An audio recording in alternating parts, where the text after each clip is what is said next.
ساری. أعوذ بالله من الشيطان الرجيم. بسم الله الرحمن الرحيم. يا أيتها النفس المطمئنة ارجعي إلى ربك راضية مرضية فادخلي في عبادي وادخلي جنتي.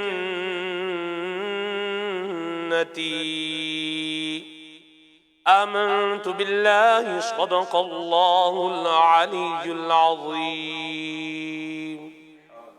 الحمد للہ رب العالمین والصلاة والسلام علی خاتم النبیین اما بعد فاعوذ باللہ من الشیطان الرجیم بسم اللہ الرحمن الرحیم. الصلاة والسلام علیک یا رسول اللہ وعلی آلک واصحابک یا حبیب اللہ. الصلاة والسلام علیک یا نبی اللہ وعلی آلک واصحابک یا نور اللہ. مدنی چینل کے ناظرین، پروگرام خاتم النبیین کی سیرت لیے حاضر ہے اور نبی اکرم صلی اللہ علیہ وآلہ وسلم کی پیاری پیاری سیرت کے ساتھ ساتھ نبی پاک صلی اللہ علیہ وسلم کے پیارے پیارے فرمان آپ تک پہنچانے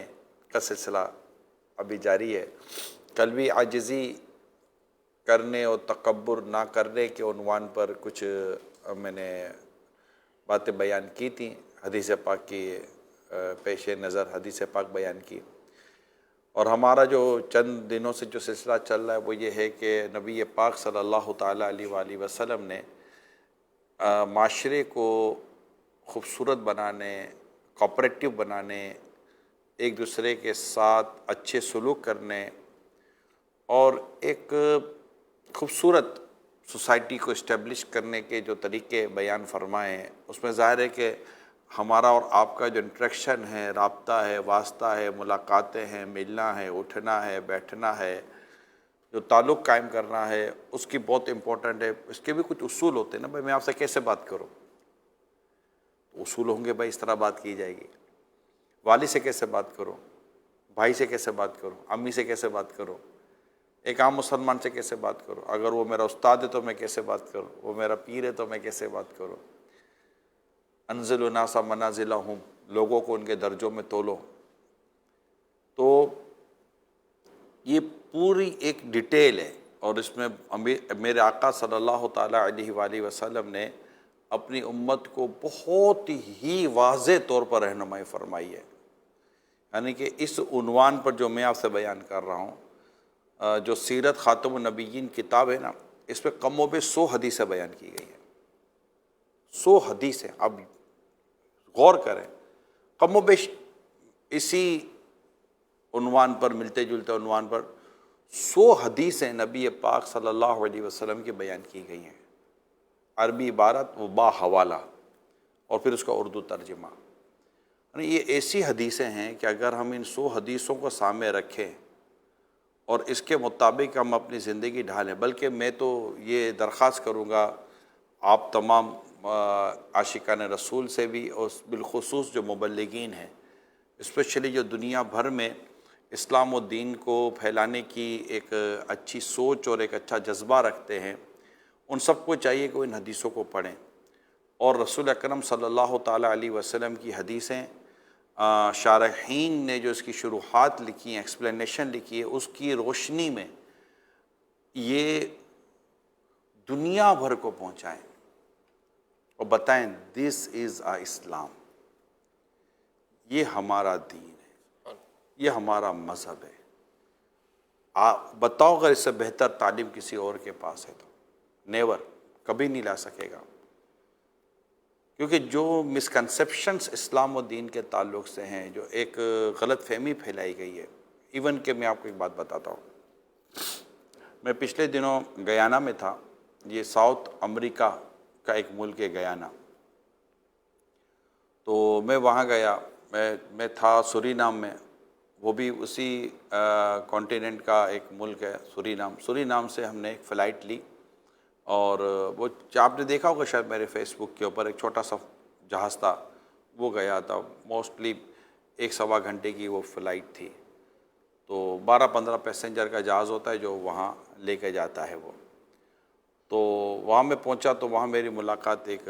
صاحب سے ہوئی، 2021 میں وہ مسلمان ہوئے تھے، فیملی کا ایک بڑا حصہ ابھی بھی کرسچن ہے ان کا، لیکن وہ مسلمان ہو گئے۔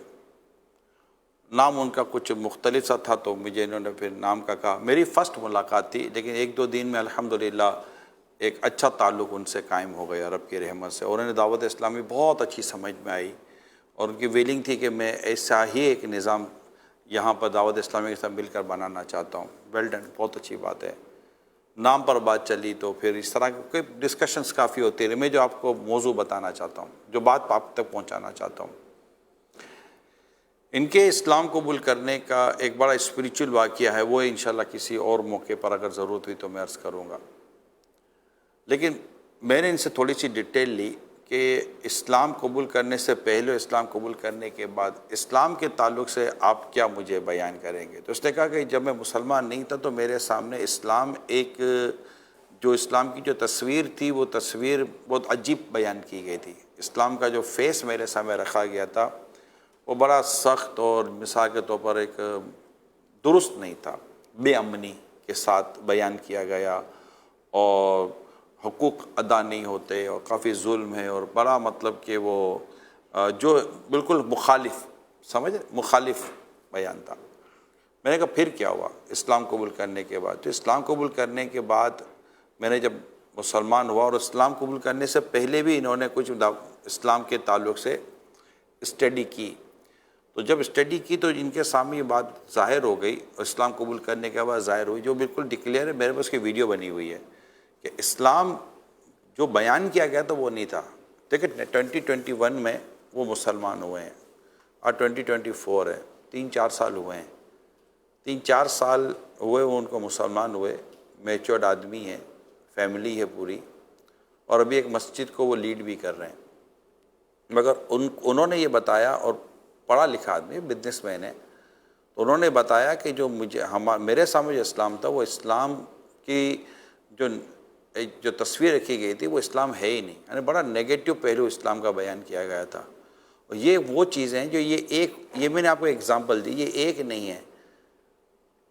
یعنی یوں سمجھیے کہ میرا دنیا کے کئی ملکوں میں سفر رہا ہے، کئی دنیا کے ملکوں میں سفر رہا ہے۔ اسلام کے تعلق سے جس طرح کی غلط فہمیاں بٹھائی گئی ہیں نان مسلمز کے مائنڈ میں آپ کو بہت کلیئرلی اور کیٹیگوریکلی بیان کر رہا ہوں۔ اگر ہم اسلام کی درست تعلیم ان تک پہنچانے میں کامیاب ہو جائیں، اور وتھ ایویڈینس بیان کر، اس میں رسول اکرم صلی اللہ علیہ وسلم کی سیرت، آپ صلی اللہ علیہ وآلہ وسلم کے ارشادات، اور اوپر آئیں تو سرکار صلی اللہ تعالیٰ علیہ وسلم کے ارشادات، اور اس سے اوپر آئیں تو قرآن کریم کی آیات، یعنی ان کو پتہ ہے کہ مسلمانوں کی ایک کتاب ہے جس کو قرآن کہتے ہیں، اور وہ قرآن میں جب آپ بیان کریں گے کہ جس اللہ کی طرف ہم آپ کو بلاتے ہیں، اس اللہ نے یہ ارشاد فرمایا ہے، جس پروفٹ محمد صلی اللہ علیہ وسلم جو آخری نبی ہیں، ان پر جو ہم ایمان لانے کو آپ کو دعوت دے رہے ہیں، تو انہوں نے یہ ارشاد فرمایا ہے، اور خود محمد پروفٹ صلی اللہ تعالیٰ علیہ وآلہ وسلم، ان کی زندگی اور ان کی سیرت یہ ہے۔ اگر یہ 3 باتیں بہت اچھے خوبصورت انداز سے بیان ہوتی ہیں، آپ یقین مانیں یہ اتنی جلدی اسلام قبول کر لیتے ہیں، مسلمان ہو جاتے ہیں، کہ ان کو یہ ہوتا ہے کہ یار دس از اسلام، مطلب یہ اسلام ہے، ہمیں تو نہیں پتہ تھا۔ تو اس طرح کے واقعہ، یعنی میں آپ کو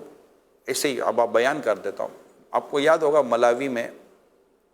جو بیلنٹائر میں دعوت اسلامی کا اجتماع ہوا، اور اجتماع میں 1100 مور دین 1100 جو نان مسلم تھے، انہوں نے کلمہ پڑھا ایک اجتماع میں، رائٹ۔ وہاں جو بیان ہوا تھا نا، وہ بیان تھا وہ خطبہ حجۃ الوداع تھا۔ خطبہ حجۃ الوداع میں رسول اکرم صلی اللہ علیہ وسلم نے جو اسلام و دین کی باتیں بیان کی، حقوق اللہ اور حقوق العباد کی باتیں بیان کی، آپس کے تعلق کی باتیں بیان کی، غلام اور عورتوں کے تعلق سے جو ارشادات عطا فرمائے، اور کس طرح ہمیں رہنا ہے، اور کس طرح دین اسلام و دین ہمیں کیا تعلیم دیتا ہے، یہ تفصیل نہیں تھی، یعنی بیان یہ تھا کہ بیان اردو میں تھا، اس کا انگلش ٹرانسلیٹ ہوتا، اور اس کے بعد جو وہاں کی جو ملاوی زبان تھی اس میں ٹرانسلیٹ ہوتا، لیکن کہ جو ٹرانسلیٹر تھے جو ملاوی زبان میں کرتے تھے ان کو بھی اتنی اردو آتی تھی کہ پھر یہ ہوا کہ تھوڑا انگلش اسکپ ہو گئی، لیکن اب تو یہ ہو رہا تھا کہ جیسے مبلغ ہمارے اردو میں بیان کر رہے تھے اور ان جو انگلش میں ٹرانسلیٹ کر رہے تھے وہ ہاتھ تو ہاتھ ان کے کان میں انگلش میں اس کا انگلش ٹرانسلیٹ کر رہے تھے، اور وہ تھوڑی تھوڑی دیر میں ملاوی زبان میں ٹرانسلیشن ہو رہا تھا۔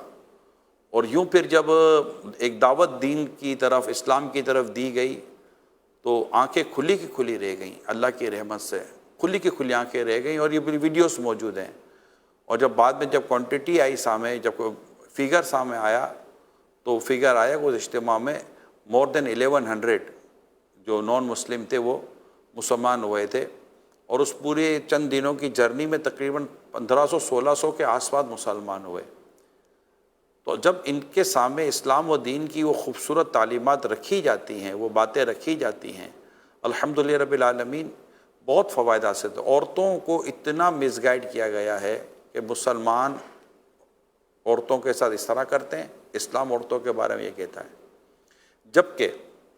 اگر ہم اس کی اور میں آپ کو تھوڑا کھل کے بیان کروں کہ مثال کے طور پر جو مسلمان ہوتی ہیں، مسلمان جو ہوتی ہیں نان مسلم، وہ اسلام و دین کو جو پڑھ کر ہوتی ہیں، انہوں نے جو مسلمان ہونے سے پہلے جو انہوں نے اپنے ساتھ برتاؤ، سلوک اور جو کچھ انہوں نے اپنے ساتھ جو ایک معاملہ دیکھا ہوتا ہے، جب وہ اسلام و دین کو پڑھتی ہیں، سمجھتی ہیں، تو وہ باقاعدہ ایک اچھے انداز سے ایک مسلمان ہوتی ہیں، اور مسلمان ہونے کے بعد ان میں ایک تعداد آپ کو ملے گی جو پردہ کرتی ہیں، بالکل پردہ کرتی ہیں، اور وہ تمام چیزیں جن کی وجہ سے انہوں نے دیکھ لیا ہوتا ہے، محسوس کر لیا ہوتا ہے، ان کے مشاہدے ہوتے ہیں، ان کا سب کچھ، مطلب ایک بہت ہی ایک چیز سامنے آ جاتی ہے کہ ہماری عزت، ہماری عفت، ہماری جو معاملات ہیں وہ کس طرح برباد ہو رہے ہوتے ہیں، اور اس کو پروٹیکشن اسلام کیسے دے رہا ہوتا ہے، اور ان کی عزت نفس، ان کے حقوق، ان کی ادائیگی، حقوق کی ادائیگی جو ہے، اور جس کو کہتے ہیں رائٹس آف وومین، جب رائٹس آف وومین کی بات جب ان تک آتی ہے تو ان کو جب دیکھتی ہیں کہ رائٹس آف وومین کی جب اسلام بات کرتا ہے تو رائٹس آف وائف کے الگ کرتا ہے، رائٹس آف مدر کے الگ کرتا ہے، رائٹس آف سسٹرز کے الگ کرتا ہے۔ اس کے علاوہ جو مطلب کہ جو سوتیلی ماں ہوتی ہے نا، اس کے حقوق بھی بیان کیے گئے، اس کی بھی دل جوئی کی باتیں، اور اس کو بھی کس طرح آپ نے مطلب کہ کیئر کرنا ہے، اس کی ساری باتیں بیان کے فتاوی رضویہ میں موجود ہے سوتیلی ماں کے تعلق سے۔ تو اب جب ان کے سامنے یہ ساری چیزیں آتی ہیں تو باقاعدہ وہ عبادت کی طرف آتی ہیں، ویلنگ کی طرف آتی ہیں، اور پردے کی طرف آتی ہیں، اور پھر ان کا ایک اپنا انداز ہوتا ہے۔ یعنی کہ ایسے ہی کوئی 2 عورتوں کے بارے میں بتایا گیا کہ انہوں نے جب ایسا ماحول دیکھا، یعنی چند عورتوں کے بارے میں بتایا گیا ویسٹرن کنٹری کے اندر جو مغربی ملک ہیں،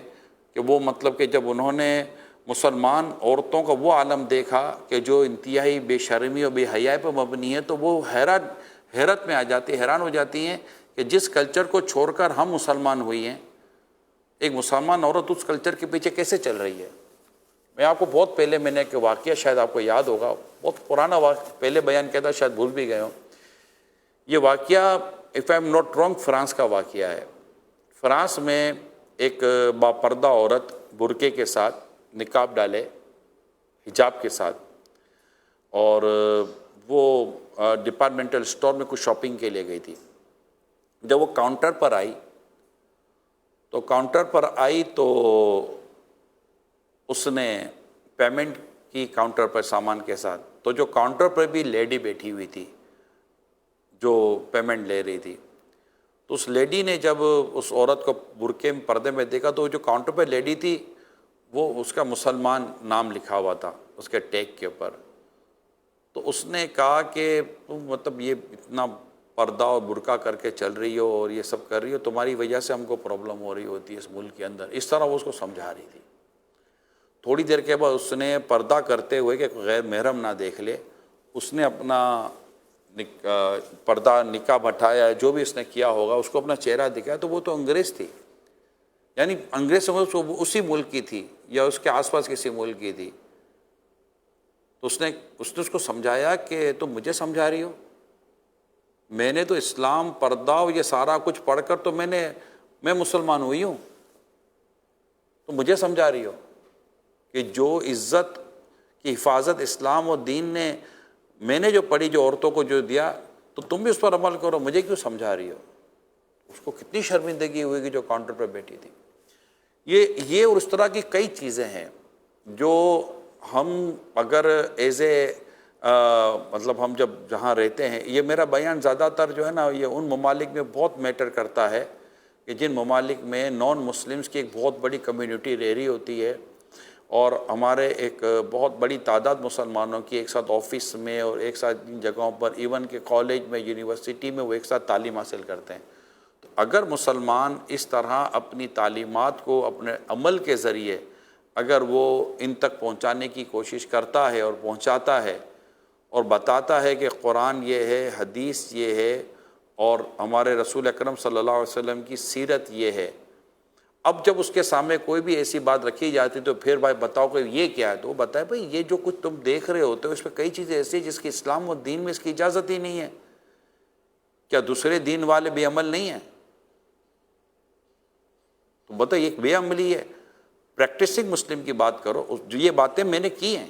اور یہ باتیں سمجھ میں آ جاتی ہیں۔ پریکٹسنگ مسلم کی بات کریں تو پریکٹسنگ مسلم کی جب آپ بات کرتے ہیں اور ایک لاجیکل گفتگو کرتے ہیں تو الحمدللہ میں نے دیکھا سمجھ آ جاتا ہے۔ جیسے میں نے آپ کو پچھلے دنوں مدنی مذاکرے میں بتا کہ جب 12ویں شریف کا جلوس بینکاک میں تھا، میں بھی تھا وہاں پر، تو وہ جلوس اور یہ سارا منظر یہ جو کچھ تھا، تو اس کے بعد ایک شخص آیا تھا ملاقات کے لیے، اس کے ذہن میں 2-3 سوالات تھے بس، اور اس نے میرے ساتھ بیٹھ کر 2-3 سوالات کیے، اور کوئی بہت زیادہ کمپلیکیٹڈ بھی نہیں تھے، تو وہ 2-3 سوالات کیے، اور وہ 2-3 سوالات ایزی تھے، یعنی کہ جواب اس کے تھے، پتہ تھے، تو وہ جواب میں نے ان کو بیان کیا تو وہ کلمہ پڑھ کے مسلمان ہو گیا۔ سبحان اللہ۔ تو یہ چند چیزیں ایسی ہوتی ہیں کہ جو مطلب اتنی وہ نہیں ہوتی، باقاعدہ سمجھے کہ ایک بڑی تعداد ہے جو اسلام قبول کرنے کے طور پر بارڈر لائن پر ہے۔ چند ایک چیزیں ہیں جو آپ کا بیہیویئر، آپ کا ایٹیٹیوڈ اور آپ کا اس کو بات یا سمجھانے کا انداز۔ اب ظاہر ہے کہ اس کے لیے جو جرنل جو ایک عام مسلمان ہے وہ اپنے کردار کے ذریعے اور اس کو یاد ہونی چاہیے، جیسے میں نے آپ کو 100 حدیثیں اپنے ذہن میں رکھ لیں، میں آپ کو صحیح بتا رہا ہوں، یہ چند حدیثیں، ان میں 100 میں سے جتنی حدیثیں آپ کے ذہن میں رہ سکے اپنے پر ریکارڈ کر لیں، اپنے پر موبائل میں سیو کر لیں، اور بتائیں کہ یہ میں ہمارا اسلام ہے۔ ہم جس کا کلمہ پڑھتے ہیں رسول اکرم صلی اللہ علیہ وسلم، انہوں نے میں یہ کہا ہے، اب کوئی ان کی ارشاد پر عمل نہیں کرتا تو ہم اس کو تو بنیاد تاب نہیں بنائیں گے نا۔ یا بعض وقت ایسا ہوتا ہے کہ بھائی میں ہوں، مثال کے طور کوئی اپنے بارے میں کہے کہ چلو ٹھیک ہے میں ہوں، تو چلو اسلام کہتا ہے نماز پڑھو، میں اگر نماز نہیں پڑھتا، جو بھی ایسا شخص ہے ان کے لیے کہہ رہا ہوں، نماز نہیں پڑھتا تو یہ میری غلطی ہے نا۔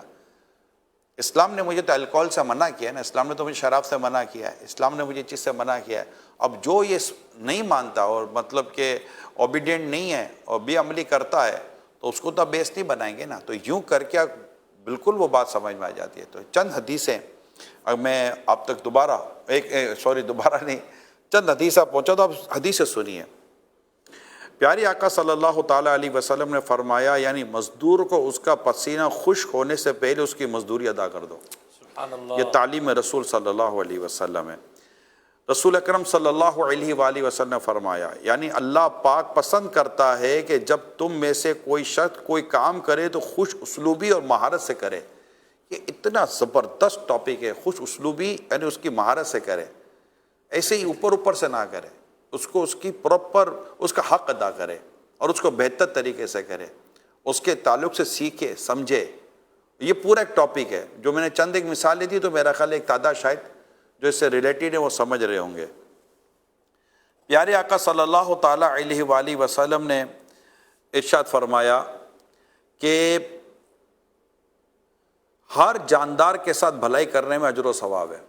سبحان اللہ، اس کو ایک جگہ پہ یوں بیان ہو، ہر تر جگر میں اجر ہے۔ سبحان اللہ، واہ، ہر تر جگر میں اجر ہے، یعنی کتے کے ساتھ بھلائی کرنے والے کو بھی اجر ہے، بلی کے ساتھ بھلائی کرنے والوں کو بھی اجر ہے۔ اور حقوق عامہ کی جو ڈسکشن ہے تو اس حقوق عامہ تو جانوروں کو بھی حاصل ہے کہ ان کے بھی گزرنے کی جگہوں کے تعلق سے بیان کیا گیا ہے۔ تو انسان، اسلام تو جانوروں کے حقوق کو بھی بیان کرتا ہے۔ تو یہ باتیں ہیں، ٹھیک ہے۔ اسی طرح پیارے آقا صلی اللہ تعالیٰ علیہ وآلہ وسلم نے ارشاد فرمایا، یعنی اللہ پاک کو سب سے بڑھ کر محبوب بندہ وہ ہے جو لوگوں کو زیادہ فائدہ پہنچانے والے ہیں۔ سبحان اللہ، پیارے آقا صلی اللہ تعالیٰ علیہ وآلہ وسلم نے ارشاد فرمایا، یعنی اللہ کو سب سے محبوب عمل کسی مسلمان کو خوشی فراہم کرنا یا اس کی کوئی تکلیف دور کرنا یا اس کا قرض ادا کرنا یا اس کو اس کی بھوک مٹانا ہے۔ سبحان اللہ، کہ دیکھیں کتنا زبردست ویلفیئر ہے اس ارشاد کے اندر، کہ آپ کسی کو خوشی دیں، اس کا قرض اتار دیں، اس کی بھوک مٹا دیں، تو یہ اللہ پاک کا عمل ہے۔ یہ ہمارے آقا صلی اللہ تعالیٰ علیہ وآلہ وسلم کی ارشادات۔ اچھا ایک ہوتا ہے نا کہ بھائی میں تو اس کے ساتھ چلے بھلائی کروں گا تو مجھے کیا ملتا ہے، یہ ہمارے یہاں ایک تھاٹ ہوتی ہے۔ اب غور کریں، نبی پاک صلی اللہ علیہ وسلم نے فرمایا، یعنی جو شخص اپنے کسی بھائی کی ضرورت کے لیے اس کے ساتھ جائے حتیٰ کہ اس کی ضرورت پوری کر دے تو اللہ تعالیٰ پل صراط پر اس کو اس روز ثابت قدم رکھے گا جس روز لوگوں کے قدم ڈگمگا رہے ہوں گے۔ اللہ اکبر، اللہ، کیسے مقام پر اس کی مدد کی جائے گی؟ پل صراط بال سے زیادہ باریک، تلوار سے زیادہ تیز، اندھیرے پر ہے۔ گناہ گار جن پر اللہ تعالیٰ ہمارے گناہ پر معاف فرمائے، جن پر اللہ کی رحمت ہوگی وہی نکلیں گے، گناہ گار کٹ کٹ کر جہنم میں گر رہے ہوں گے۔ اس پل صراط پر جس کے بارے میں فرمایا گیا کہ اللہ تعالیٰ پل صراط پر اس کو اس روز ثابت قدم رکھے گا جس روز لوگوں کے قدم ڈگمگا رہے ہوں گے۔ یہ کس کے لیے بیان کیا جا رہا ہے؟ اس کے لیے جو شخص اپنے کسی بھائی کی ضرورت کے لیے اس کے ساتھ جائے حتیٰ کہ اس کی ضرورت پوری کر دے۔ سبحان اللہ، اب ضرورت پوری کرنے، اچھا یہ ہوا۔ ایک حدیث اور سن لیتے ہیں آپ، یعنی بد اخلاقی، بیڈ مینرز، جو بری عادتیں ہوتی ہیں،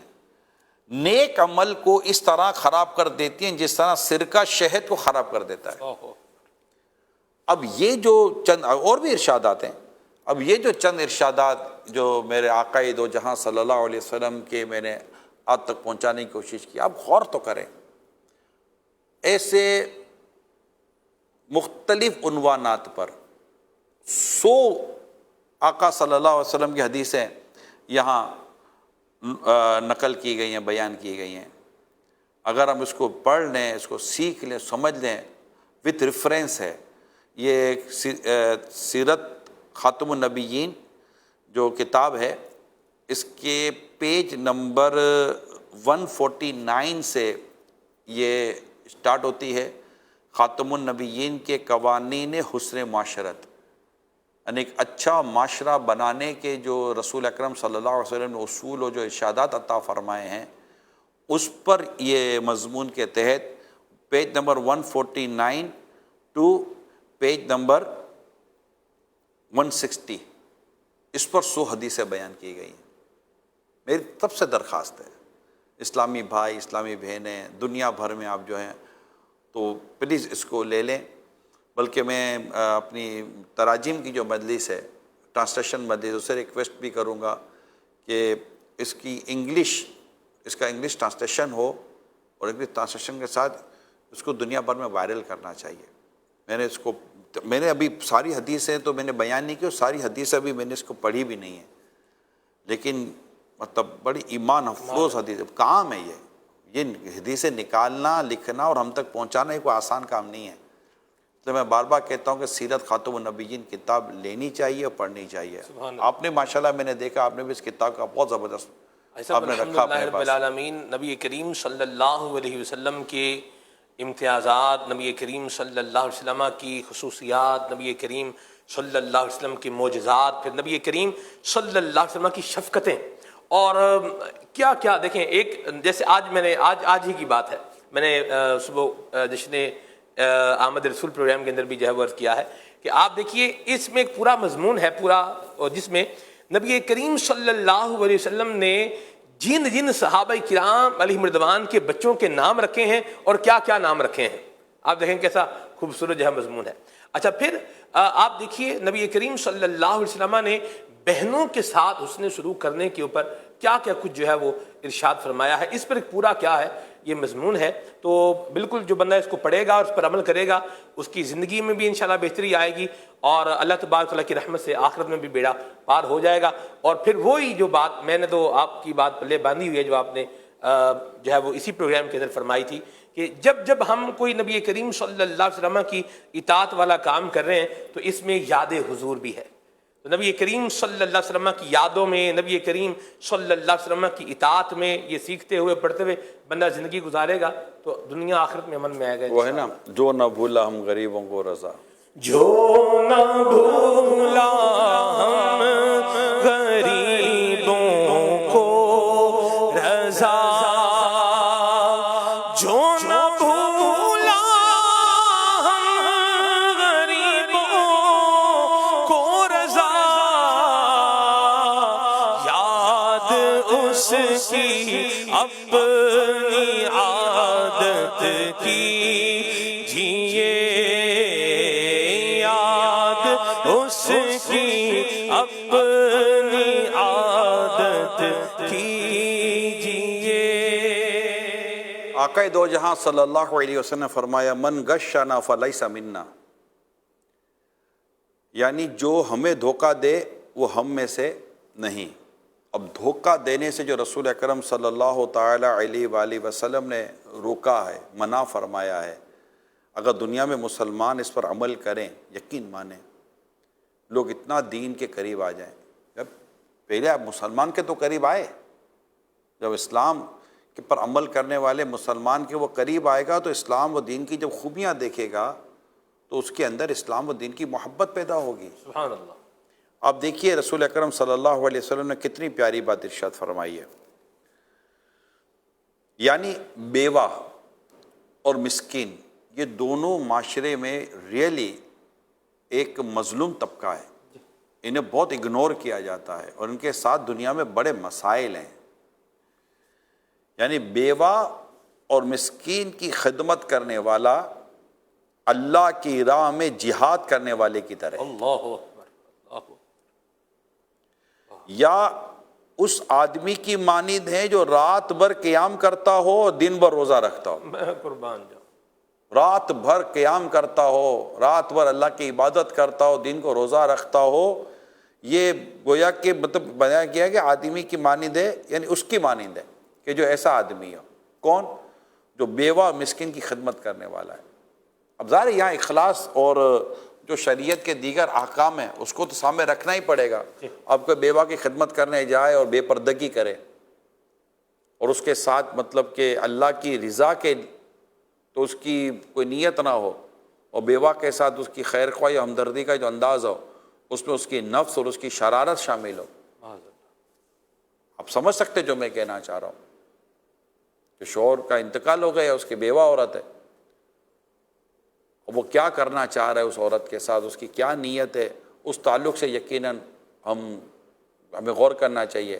یا جو کسی مسکین کی یا بیوہ کی اس طرح جو مدد کرتا ہے، اللہ نہ کرے ریاکاری کرنا چاہتا ہے یا اپنی نفس کی گندی نفسانی خواہشات کی تکمیل چاہتا ہے، اس کو پورا کرنا چاہتا ہے. چاہتا ہے کیا؟ یہ دکھاوا چاہتا ہے، شہرت چاہتا ہے، لوگوں میں واہ واہ چاہتا ہے، یا ان کو رسوا کر کے دینے کی کوششیں کرتا ہے. کیا کر کیا رہا ہے یہ؟ لہٰذا ایسا جو بھی کام کرتا ہے اس کو چاہیے کہ جو پردے کے احکام ہیں، جو حیا کے احکام ہیں، ان کو سامنے رکھے، اور مطلب کہ کسی کی عزت، کسی کی جو پارسائی ہے اس کو داؤ پہ نہ لگائے، نہ اس کے مطلب کہ معاملے میں پبلک میں باتیں کرے. اس کا عمل قبول ہوئے نا،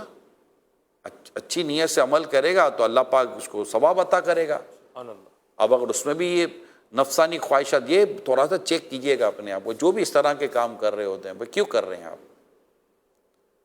ہم نہیں کہیں گے کہ یہ اس وجہ سے کر رہا ہے، اس وجہ سے کر رہا ہے، جو کر رہا ہے میں اس سے بات کر رہا ہوں۔ اگر وہ کر رہے ہیں اور کر رہے ہوتے ہیں،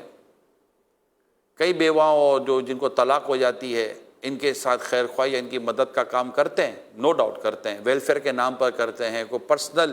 ایفرٹس کے نام پر کر رہے ہوتے ہیں، تو آخر کیوں کر رہے ہوتے ہیں؟ اس کے پیچھے اسلام و دین کی جو خوبصورت تعلیمات ہے اس پر عمل کر رہے ہوتے ہیں، یا کہیں نفس کی شرارت ہے، کہیں اپنی آنکھوں کو گندا کر رہے ہیں، کہیں اپنی نیتوں کو گندا کر کے کام کر رہے ہیں، کہیں کسی کی غربت اور کسی کی مسکینی اور کسی کی مفلسی کا ناجائز فائدہ اٹھانے کے لیے کر رہے ہیں۔ کیوں کر رہے ہیں؟ دیکھیں، یہ آپ خود سے سوال کر لیجئے گا، جو ایسا کر رہا ہے وہ خود سے سوال کر لے، جو بھی کرتا ہے اپنے رب کی رضا کے لیے کرے۔ اللہ جانتا ہے کہ نیت کدھر کی ہے۔ قیامت کے دن اللہ پاک کی بارگاہ سے ہمیں اجر لینا ہے، اور اگر کوئی بری نیت کے ساتھ بارگاہ الہی میں حاضر ہوتا ہے تو اس کی وہاں پکڑ ہوگی۔ وہ سمیع ہے، وہ بصیر ہے، اس کی شان ہے رب کریم، علیم بذات الصدور، تمہارے دلوں میں آنے والے خیالات کو بھی جانتا ہے۔ تو اب بندے کو کہہ سکتے میری یہ نیت نہیں ہے، تو بندہ تھوڑی کو آپ سے کوئی لڑے گا یا الجھے گا، بھائی ٹھیک ہے بندے کا کام ہے، آپ نے کہہ دیا، آپ نے کلیریفیکیشن دے دی، بندہ تو ظاہر پر ہی بات کرے گا نا۔ لیکن اللہ پاک جو دل کی نیتوں کو جانتا ہے، ہمارے ارادوں کو جانتا ہے، ہمارے کاموں کو جانتا ہے، وہ بصیر ہے، وہ علیم ہے، وہ خبیر ہے، اس کو سب پتہ ہے ہم کیا کر رہے ہیں، کیوں کر رہے ہیں۔ لہٰذا جو بھی نیکی کا کام کرے، حاجت روائی کرے، جو بھی بھلائی کے کام یہاں بیان بھی کیے جا رہے ہیں، اس کے پیچھے اپنی نیت کی اصلاح بہت ضروری ہے۔ نیت کی اصلاح ہر جگہ ضروری ہے، کہ ثواب ملے گا تب جب وہ کام اپنے رب کی رضا کے لیے کرے گا، بس اللہ کے لیے کرے گا تو ثواب ملے گا، اللہ کے لیے نہیں کرے گا تو ثواب نہیں ملے گا۔ ملاوٹ والی چیز تو آپ پسند نہیں کرتے، کہر سے ملاوٹ ہے، تو آپ نیکی میں ملاوٹ کیسے کر رہے ہیں؟ کیسے نیکی میں ملاوٹ کر رہے ہیں؟ وہ بھی جھوٹ بھی بولتے ہیں کہ نہیں میں ملاوٹ نہیں کر رہا۔ اگر یہ جو اس کی وجہ سے شہرت مل رہی ہے، عزت مل رہی ہے، یا کہنے کو جو نیک نامی مل رہی ہے، سب روک دی جائے، ٹھیک ہے، پھر بھی کریں گے۔ نفس کی شرارتوں کو پہچانے۔ اعلیٰ حضرت بڑی خوبصورت بات لکھتے ہیں، رضا نفس دشمن ہے دم میں نہ آنا، کہاں تم نے دیکھے چندرانے والے۔ رضا نفس دشمن ہے دم میں نہ آنا، رضا نفس دشمن ہے دم میں نہ آنا، کہاں تم نے دیکھے چندرانے والے، کہاں تم نے دیکھے چندرانے والے۔ انشاءاللہ صلو علی الحبیب صلی اللہ تعالی علی محمد۔ چلتے ہیں مدنی مذاکرے کی طرف۔ لب پہ صلی علی کے